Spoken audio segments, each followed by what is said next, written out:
a big box. I suspect there's another box or two inside, quite honestly.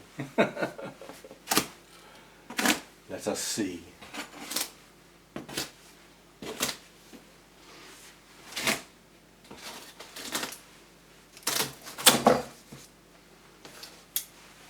a big one, isn't it?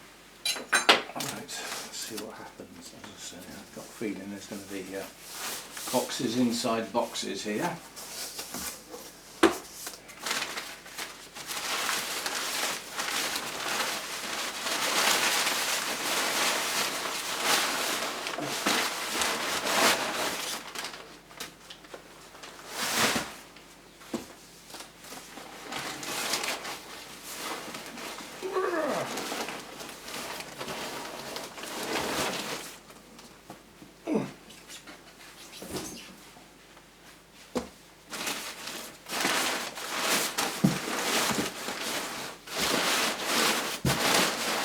I don't know whether it's the paper or the box, but it really smells horrible. And that's going straight outside. I can't even think what it smells of. Sort of like vinegar. Anyway, something that's gone off. Right, now we're getting somewhere. Oops.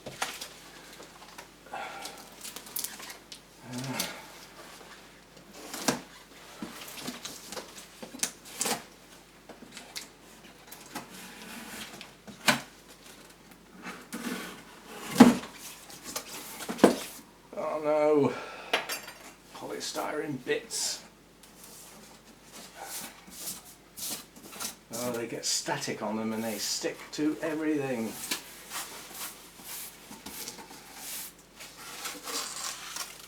Oh, this is going to go everywhere. Oh well, it'll clean up, I suppose. That's what vacuum cleaners are for, I suppose. Right, so that's the thermostat. And this is the heater. Heated handle. Let's see if I can get as much of that polystyrene off as possible. What goes back in the box don't have to be cleaned up. There we go. Right. Now we're getting somewhere. Let's just get rid of this stuff. Back in the box. That's not too big a mess, is it? Right. Ugh.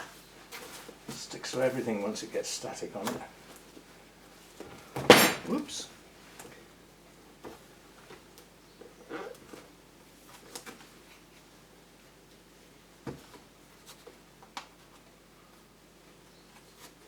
Aha. Okay, whenever a box looks really difficult to open, it's because you're looking in the wrong place. The side just comes undone. That makes far more sense because it didn't look right. There we go. Right. The instructions come out in hardback soon. I expect that's in about 20 different languages. Hopefully one of them's English.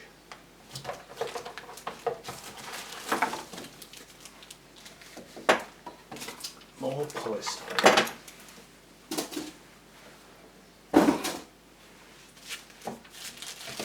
Right.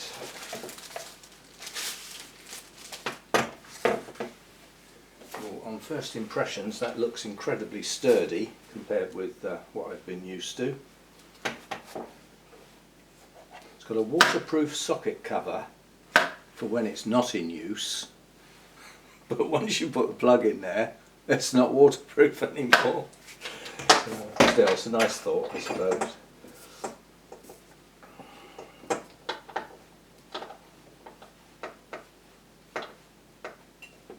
So I can't imagine why anybody would have a thermostat in a grow space of any description that wasn't actually being used, if you see what I mean. In other words, it's always going to have a plug in it, isn't it? Well, that's my theory anyway. Right, so that's the thermostat, and I should be able to get my extension lead over here so that we can plug that in a minute. Not now. Right, instructions. I don't think we're going to need that. There's 4 controls on here. One says on and off. So in the instructions it will say press to turn on, press again to turn off. Maybe press and hold. And then it's got heating and cooling. You decide which. So that's a toggle. And then it's got up and down. And we've got a magazine to actually tell us how to do that. Oh, I love it. Still, better too many instructions than not enough and you mess something up, I suppose. You can't mess that up. It's just too simple. That other one that it's replacing, you know, you have to go to college to actually learn how to program it, blinking thing. No, it's not that bad. Oh, the instructions for this one come out in hardback soon as well. This is nearly 1/4 inch thick. Again, it'll be multiple languages, no doubt. I suspect the main instructions say turn on. Right, well that's nice and sturdy. It's a floor standing one, which is where I want my heat. I want it as low down as possible. It's adjustable, so you can adjust the angle, so you could actually, I presume, don't know, definitely, but I would imagine you can actually have this pointing upwards. Maybe not, doesn't seem to want to go. I'll look into that. But as I say, I want it on the floor anyway. And then we've got, that's obviously a thermostat, which we won't be using. We'll be using this one, not that one. And then it's got off, fan and heat. So 3 simple controls. So it could be used for cooling, you know, without the heating element, but that's an incredibly expensive way to cool something. And I would imagine that the fan and the unit is geared up to being a heater. So if you turn the heating element off and just try and use the fan for air circulation, it's not actually going to be very efficient because it wasn't designed to be that, was it? It would have, I would say, quite a directional airflow rather than circulating, and it doesn't oscillate either, so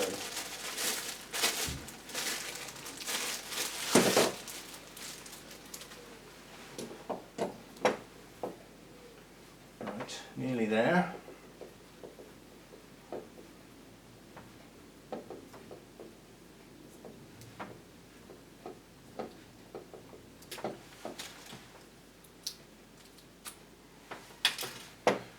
Right, let's get an extension lead. I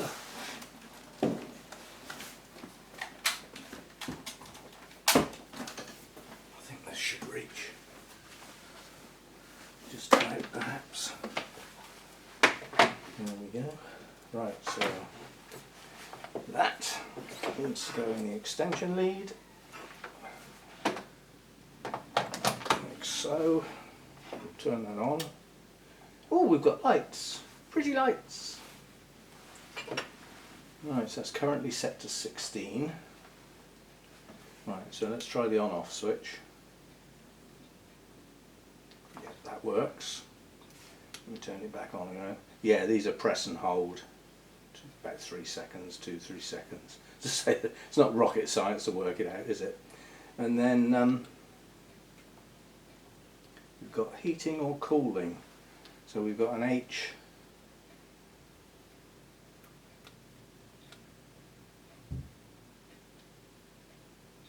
or a C. Well, obviously I want it on heating. So we press and hold again, turn it to H. Different light flashes. So we've now got heating and it's set to 18. 18 was the current temperature. So I'll wind it up to 22, 24, which means when we plug the heater in, it should call for heat. So plug the heater in.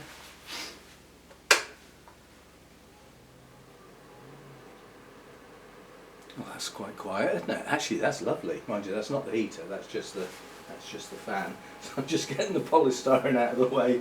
Well, that'll be in the kitchen. Good stuff. Right. So if we turn that to, that's just cooling at the moment. So that's not a powerful fan. Nowhere near powerful. So to use that for air circulation wouldn't be very good at all. But for heating,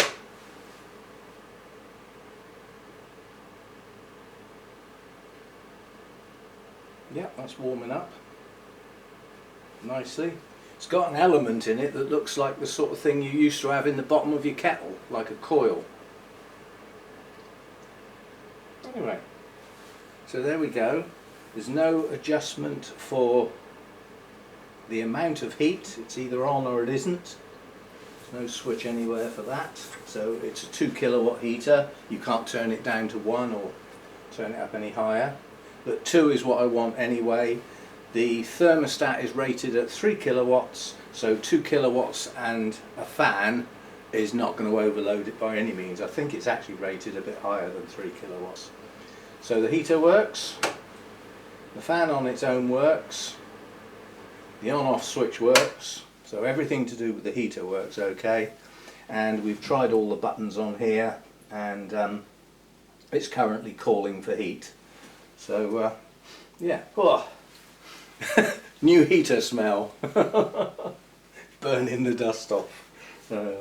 Right, so everything works okay. So that's not going to take long to set up. As you saw, it's simplistic enough that you just plug the flipping thing in. So you don't need to go to college for 6 months to actually work out how to program this, whereas the one it's replacing is not necessarily as obvious as some people might think. It has, I think, about 10 different values, different parameters to set up, some of which you don't really need, but they're there anyway. You can sort of skip over them, but there's a lot of parameters to set up on those Inkbird ones. Some people might struggle a bit with that, although I found it relatively straightforward. But this is just, you know, you set the temperature, decide whether you're using it for heating or cooling. So in the summer months, you know, this could be set to cooling and could have several fans wired up to the whole thing, just so one single unit controlling all the circulating fans, something like that. It's not summertime yet, we don't need all that cobblers. So it's got rather a long sensor. So yeah, quite happy with that. It's simplistic. Simple normally means don't go wrong. Complicated means more things to go wrong. So I'll set that up, if I can find a spare socket to plug it in. See, now that's a thing. That holds its heat for some considerable time. That's still quite hot. And yet it's been off some time, hasn't it? Yeah. And the fan's not running. Yeah. So that's going to give off heat after it's finished being used, if you see what I mean. So mind you, where it's going to be, there's no plants directly above it, because I was just going to say, because if the fans aren't on, that heat's just going to go straight upwards in the grow room. So it'll be in a place where there's no plants directly above it, so that won't be a problem. And then the system that's already in there, it becomes my backup system. And the way it becomes a backup system is just reduce the temperature on the thermostat. Simple as that. Yeah? So we take that down to about sort of 12 degrees, something like that. Use this for my sort of 15 degree setup, 14, 15 degrees, and use the other one 2 or 3 degrees lower, so that if anything goes wrong with this, the temperature doesn't drop down too far and the backup system kicks in. And in theory, the backup system will not be used for the rest of this year, because I can't imagine any of this going wrong that quickly. So there we go, short and sweet. Supposedly an incredibly reliable heater. Some people have said they've had these for years without any problems. This are good. And yeah, it looks like, quite honestly, that most parts on here are replaceable. So this cover comes off, that gets that fan out, so the fan could be replaced. The heater unit is accessed from the other side, Same thing, I suspect that's replaceable. And this unit comes off, so that possibly is replaceable, providing you can get the parts, of course. This either works or it doesn't. I don't think there's any sort of... It does actually come apart. It has got screws on the back. You could actually take the back cover off if you wanted, but if you get inside a gadget like that, it's going to be a circuit board and some wires, and unless you really know what you're doing, you shouldn't be playing with it really. Okay, all working. Happy with that. Very fast delivery as well. I ordered that on Sunday. It's Wednesday today. Given that they wouldn't be working on a Sunday, that actually got dispatched on Monday, here on Wednesday, and it's morning time. So quite pleased with the service. Right, we'll get that set up, I think, and we should have that running tonight and see how it goes. What I need to do is watch the temperature on the other units to verify that when I set that to 15, this actually cuts off at the right at the right point. So I'm verifying this setup with another 2 thermometers, temperature sensors, to make sure everything sort of balances the same. Because with the Inkbird one, I've got a reliable thermometer in the grow room. It's that little square unit. The temperature gauge on that is absolutely spot on. But the Inkbird one, if you don't make the adjustment, see, that's one of the parameters. One of the parameters is to adjust the temperature reading up and down. So when my thermometer says it's 20 degrees and the Inkbird says it's 23 degrees, you can adjust the Inkbird down 3 degrees to make its reading accurate, because it isn't accurate in the first place. Otherwise it wouldn't need that parameter, would it? So, you know, people do get in a muddle with those things. But anyway, all up and running without even opening the instructions. That's what I like. Simple, doesn't go wrong. Well, doesn't go wrong, we hope. Let's leave it at that. Okay, thanks for dropping by. See you again.